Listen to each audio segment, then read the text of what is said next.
ಅದೇ yes sir. ಈಗ ನಿಮ್ಗೆ ಅಂದ್ರೆ ಒಂದಷ್ಟು ನಂಬರ್ ಇಂದ ಕಾಲ್ ಥ್ರೆಟ್ನಿಂಗ್ ಎಲ್ಲ ಬರ್ತಾ ಇದೆ ಅಂತ. ಅದೇ ಕೊಲೆ ಬೆದರಿಕೆ ಆಮೇಲೆ ಅವ್ಯಾಚ ಶಬ್ದಗಳಿಂದ ತುಂಬಾ ಬೈತಾ ಇದ್ರು. ಆಮೇಲೆ ಫೋನ್ ಅಲ್ಲಿ ತುಂಬಾ ಟಾರ್ಚರ್ ಕೊಡ್ತಾ ಇದ್ರು. ಯಾವ ಲೆಕ್ಕಕ್ಕೆ ಅಂದ್ರೆ 3 seconds ಗೆ ಒಂದ್ ಗ್ಯಾಪ್ ಅಲ್ಲಿ ಒಂದ್ ನಂಬರ್ ಬರ್ತಾ ಇರೋದು ಕಂಟಿನ್ಯೂಸ್ ಆಗಿ. ಅಂದ್ರೆ ಅದು ಒಂದೇ ಡೈಲಾಗ್ ಎಲ್ಲಾರ್ದು ಅಕಸ್ಮಾತ್ ರಿಸೀವ್ ಮಾಡಿದ್ರೆ ಎಲ್ಲಾರ್ದು ಒಂದೇ ಡೈಲಾಗ್. ಸರ್ ನಮ್ದು ಕಾಲೇಜ್ ಓಪನಿಂಗ್ ಇದೆ, ನಮ್ದು ಶಾಪ್ ಓಪನಿಂಗ್ ಇದೆ, ನಮ್ದು ಮೈಸೂರಲ್ಲಿ ಹಬ್ಬ ಇದೆ, ಮೈಸೂರಲ್ಲಿ ಇನ್ನೊಂದೇನೋ ಇದೆ, ಬೆಂಗಳೂರಲ್ಲಿ ಇಲ್ಲಿದೆ, ಅಲ್ಲಿದೆ, ಹೆಸರುಘಟ್ಟಲ್ಲಿ ಇದೆ. ಬರೀ ಇದೇ ತರ ಒಂದೇ ಎಲ್ಲಾರು ಒಂದೇ ಡೈಲಾಗ್. ಎಷ್ಟ್ ಚಾರ್ಜ್ ಮಾಡ್ತೀರಾ, ಎಷ್ಟ್ ಚಾರ್ಜ್ ಮಾಡ್ತೀರಾ, ಎಷ್ಟ್ ಚಾರ್ಜ್ ಮಾಡ್ತೀರಾ, ನೀವ್ ಬಂದ್ರೆ ಎಷ್ಟು, ನಿಮ್ ನಾಯಿ ಜೊತೆ ಬಂದ್ರೆ ಎಷ್ಟು, ನಿಮ್ ಮಗ ಬಂದ್ರೆ ಎಷ್ಟು. ಇದು ಎಲ್ಲ ಕಾಮನ್ ಆಗಿತ್ತು, ಎಲ್ಲ ಒಂದೇ ತರ ಬರ್ತಿತ್ತು. ಅಂದ್ರೆ ಒಂದೇ ಗ್ಯಾಂಗ್ ಅವರು ವಾಟ್ಸಪ್ ಗ್ರೂಪ್ ಅಲ್ಲಿ ಮಾಡ್ಕೊಂಡು ಅಲ್ಲಿ ಈ ತರಾನೇ ಮಾತಾಡಿ ಅಂತ ಎಲ್ಲಾರ್ಗು ಪ್ರಚಾರ ಮಾಡ್ತಾ ಇದ್ರು. ಅಂದ್ರೆ ಇವನ್ಗೆ ಇರಿಟೇಷನ್ ಆಗ್ಬೇಕು, ಸ್ವಿಚ್ ಆಫ್ ಮಾಡ್ಬೇಕು, ಊರ್ ಬಿಟ್ಟು ಓಡಿಸ್ಬೇಕು ಅನ್ನೋದು ಏನಿತ್ತು ಅವ್ರದ್ದು. ಅದ್ರಲ್ಲಿ ಒಬ್ಬ ಯಲಂಕ ಗುರು ಅನ್ನೋನು ಮೇಯ್ನ್. ಅವನು ಅದ್ ಏನು, ಅವ್ನು ಯಾರು ಅನ್ನೋದು ಗೊತ್ತಿಲ್ಲ, ಅವ್ನು ಏನ್ ಮಾಡ್ತಾನೆ ಅನ್ನೋದು ಗೊತ್ತಿಲ್ಲ ನನ್ಗೆ. ಅವ್ನಿಗೆ ಪರಿಚಯನೂ ಇಲ್ಲ, ನನ್ಗೂ ಅವ್ನ್ಗೂ ಏನು ಲಿಂಕೇ ಇಲ್ಲ. ಅವ್ರು ಬಂದು ಅದೇನೋ ತುಂಬಾ ಹಠ ತರ ಬಿದ್ಬಿಟ್ರು ನನ್ನಿಂದ. ಅಂದ್ರೆ ತುಂಬಾ ಡೈರೆಕ್ಟ್ ಆಗಿ ಓಪನ್ ಆಗಿ ಅವನ್ನ ಒಡೆದ್ ಸಾಯಿಸ್ತೀನಿ ಅಂತೆಲ್ಲ ಇನ್ಸ್ಟಾಗ್ರಾಮ್ ಅಲ್ಲಿ ಅದೇನೋ ಬಣ್ಣದ ಜಗತ್ತು ಆತರ ಏನೇನೋ ಚಾನೆಲ್ ಗಳವರು ಇಂಟರ್ವ್ಯೂ ಮಾಡಿಸಿ ಹಾಕಿದ್ರು. ಈಗ ಬಣ್ಣದ ಜಗತ್ತು ಚಾನಲ್ ಅವ್ರಿವ್ರ ಮೇಲೂನು ಒಂದು 8 ಚಾನೆಲ್ ಮೇಲೆ ಕೇಸ್ ಹಾಕಿದೀನಿ. ಆಮೇಲೆ 80 ಜನದ ಮೇಲೆ FIR ಮಾಡ್ಸಿದೀನಿ.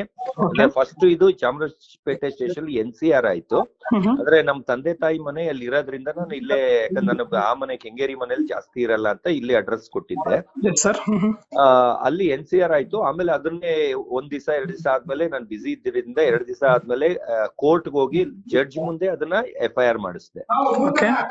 ಆಮೇಲೆ FIR ಮಾಡಿಸಿದ್ಮೇಲೆ ಚಾಮರಾಜಪೇಟೆ ಸ್ಟೇಷನ್ ಅಲ್ಲಿ ಅವಿನಾಶ್ ಸರ್ ಆಮೇಲೆ ಅವ್ರ ಸ್ಟಾಫ್ ಗಳಂತೂ ಎಷ್ಟು ಫಾಸ್ಟ್ ಆಗಿ ಕಾರ್ಯಗತ ತಗೊಂಡು ಇಮಿಡಿಯೇಟ್ 1 day 2 day 3 days ಅಲ್ಲಿ ಎಲ್ಲಾರನ್ನು ಅರೆಸ್ಟ್ ಮಾಡಿದ್ರು. ಅಂದ್ರೆ ಬೇರೆ ಕಡೆ ಎಲ್ಲ ನಾನು ಅದಕ್ಕಿಂತ ಮುಂಚೆ 1 year back JP Nagar station ಎಲ್ಲ ಕಂಪ್ಲೇಂಟ್ ಕೊಟ್ಟಿದ್ರು, ಒಂದ್ ಆಕ್ಷನ್ ತಗೊಳ್ಳಿಲ್ಲ. ನನಗೆ ಉಡಾಫೆ ಮಾತುಗಳೆಲ್ಲ ಆಡಿದ್ರು ಎಲ್ಲಿ JP ನಗರ್ ಸ್ಟೇಷನ್ ಅವರು. ಆದ್ರೆ ನಿಮ್ಗೆ ಇದೇ ತರ ಆಗ್ತಿದ್ಯಾ ಹಾಗಿದ್ರೆ? ಅಲ್ಲ, ಅದು ಬೇರೆ ವಿಷಯಕ್ಕೆ ಸರ್. ಅವಾಗ ನಾಯಿ ತಗೊಂಡ ವಿಷಯಕ್ಕೆ ಅವಾಗ ನಾಯಿ ಬ್ರೀಡರ್ ಈಗ ಪರ್ಟಿಕ್ಯುಲರ್ ಆಗಿ ಬಿಗ್ ಬಾಸ್ ಇಂದ ಈ ತರ ಆಗ್ತಿದ್ಯಾ? ಅಲ್ಲ, ಇದು ಬಿಗ್ ಬಾಸ್ ಇಂದ ಬಂದ ಮೇಲೆ ಇದು ಈ ಗಿಲ್ಲಿ ಫ್ಯಾನ್ಸ್ ಅಂತ ಹೆಸರಲ್ಲಿ ಈ ತರ ಮಾಡ್ತಾ ಇದಾರೆ. ಇದು ಬೇರೆ. ಅದಕ್ಕಿಂತ ಮುಂಚೆ ನಂದು ಡಾಗ್ದು ವೈರಲ್ ನ್ಯೂಸ್ ಆಯ್ತು, 50 ಕೋಟಿ ನಾಯಿ ಅಂತ. ಅವಾಗ ಡಾಗ್ ಬ್ರೀಡರ್ ಗಳು ತರಲೆ ಕೆಲಸ ಮಾಡಿ ಅಲ್ಕಾ ಕಮೆಂಟ್ ಗಳು ಹಾಕ್ತಿದ್ರು. ಅವ್ರ ಮೇಲೆ JP ನಗರ್ ಸ್ಟೇಷನ್ ಅಲ್ಲಿ ಕಂಪ್ಲೇಂಟ್ ಕೊಟ್ಟಿದೆ. ಅಂದ್ರೆ ಅವ್ರು ಏನ್ ಆಕ್ಷನ್ ತಗೊಳ್ಳಿಲ್ಲ ಅವರು. ಅಂದ್ರೆ ಉಡಾಫೆ ಮಾತುಗಳು ಆಡ್ತಿದ್ರು, ಎಲ್ಲಾರನ್ನು ಹಿಡ್ಕೊಂಡ್ ಬರಕಾಗತ್ತಾ, ಹುಡ್ಕೊಂಡ್ ಕೂರಕ್ಕಾಗತ್ತಾ ಅಂತೆಲ್ಲ ಉಡಾಫೆ ಮಾತಾಡ್ತಾ ಇದ್ರು. ಆದ್ರೆ ಚಾಮರಾಜಪೇಟೆ ಸ್ಟೇಷನ್ ಅವ್ರು ಹಂಗ್ ಮಾಡ್ಲಿಲ್ಲ. ಒಂದೇ ಸಲ ಕಂಪ್ಲೇಂಟ್ ಕೊಟ್ಟಿದ ತಕ್ಷಣನೇ ನನ್ಗೆ ಆಶ್ಚರ್ಯ ಆಗೋ ರೀತಿಲಿ, ಅಂದ್ರೆ ಪೊಲೀಸ್ ಅವ್ರು ಈ ತರ ಒಳ್ಳೆಯವರು ಇರ್ತಾರೆ ಅಂತ ಗೊತ್ತಾಗಿದ್ದೆ ಇಲ್ಲಿ. ಆಮೇಲೆ ಅಲ್ಲಿರೋ ಸ್ಟಾಫ್ ಗಳು ಅಷ್ಟು ಸಹಕರಿಸಿದ್ರು, ಅಷ್ಟು ಬೇಗ 8 ಜನನ ಅರೆಸ್ಟ್ ಮಾಡಿ ಅವ್ರನ್ನೆಲ್ಲ ಹೇಳಿಕೆ ತಗೊಂಡು ಅವ್ರದ್ದು ಮೊಬೈಲ್, ಯಲಂಕ ಗುರು ಅವ್ರದ್ದು ಮೊಬೈಲ್, ಅದು ಸ್ಯಾಮ್ಸಂಗ್ ಫೋಲ್ಡ್ ಏನೋ ಬರುತ್ತಲ್ಲ, ಆ ಫೋನ್ ನ ಸೀಸ್ ಮಾಡಿ ಅವ್ರಿಂದ ತಪ್ಪು ಹೇಳಿಕೆ ಆದ್ರೆ ಸಾರಿ ಅಂತೆಲ್ಲ ಬರ್ಸ್ಕೊಂಡು ಇದ್ ಮಾಡಿದಾರೆ. ಅಂದ್ರೆ ಅಷ್ಟಕ್ಕೆ ನಾನು ಸುಮ್ನಾಗಲ್ಲ. ಅದು ಕೋರ್ಟ್ ಅಲ್ಲಿ ಹೋಗಿ ಅಲ್ಲಿ ಕೋರ್ಟ್ ಅಲ್ಲಿ ಏನ್ ತೀರ್ಮಾನ ಆಗುತ್ತೆ ಅದಾದ್ಮೇಲೆ ಅವ್ರ ಮೇಲೆ ಮಾನನಷ್ಟ ಮೊಕದ್ದಮೆ ಕೇಸು ಹಾಕ್ತಾ ಇದೀನಿ. ಈಗ ಸರ್, ಗುರು ಅನ್ನೋರು ಬಿಟ್ಟು ಇನ್ಯಾರಾದ್ರೂ ಪರ್ಟಿಕ್ಯುಲರ್ ವ್ಯಕ್ತಿಗಳ ಹೆಸರು ಅಥವಾ? ಸಾಮ್ರಾಟ್ ಅಂತ ಅವನು ಅದ್ರಲ್ಲೇ ಇದೆ ನೋಡಿ, ಅದು ಕಾಪಿ ಕಳ್ಸಿದಿಲ್ಲ, ಅದ್ರಲ್ಲಿ ಇದೆ ನೋಡಿ. ಯುವ ಸಾಮ್ರಾಟ್ ಅಂತ. ಅವ್ರು ವೈಟ್ ಫೀಲ್ಡ್ ಸೈಡ್ ಹುಡುಗರು. ಅವ್ರೆಲ್ಲ ಏನಂದ್ರೆ ಗ್ಯಾಂಗ್ ಎಲ್ಲ ಕನ್ನಡ ರಕ್ಷಣಾ ವೇದಿಕೆ ಆ ಟೈಪ್ ಅಲ್ಲಿ ಹೆಸರು ಇಟ್ಕೊಂಡು ಸುಮ್ನೆ ಹಳದಿ ರೆಡ್ ಶಾಲ್ ಹಾಕೊಂಡು ಬರೀ ರೌಡಿಸಂ ಮಾಡಿ ಅಲ್ಕಮಾತ್ ಬೈಕೊಂಡಿರೋದೇ ಇವ್ರ ಕೆಲಸ. ಅಂದ್ರೆ ಆ ಕನ್ನಡ ಸಂಘಕ್ಕೆ ಅವಮಾನ ಮಾಡೋ ತರ ಇವ್ರು ಕಳಪೆ ತರ ಇದಾರೆ ಇವ್ರು. ಈ ಕನ್ನಡ ಪರ ಸಂಘಟನೆಯವರು ಅಲ್ವಾ ಅವ್ರು ಆಗಿದ್ರೆ? ಆ ತರ ಹೆಸರು ಹೇಳ್ಕೊಂಡು ರೋಲ್ ಕಾಲ್ ಮಾಡೋರು ಇವ್ರು, ಕಳ್ಳರು.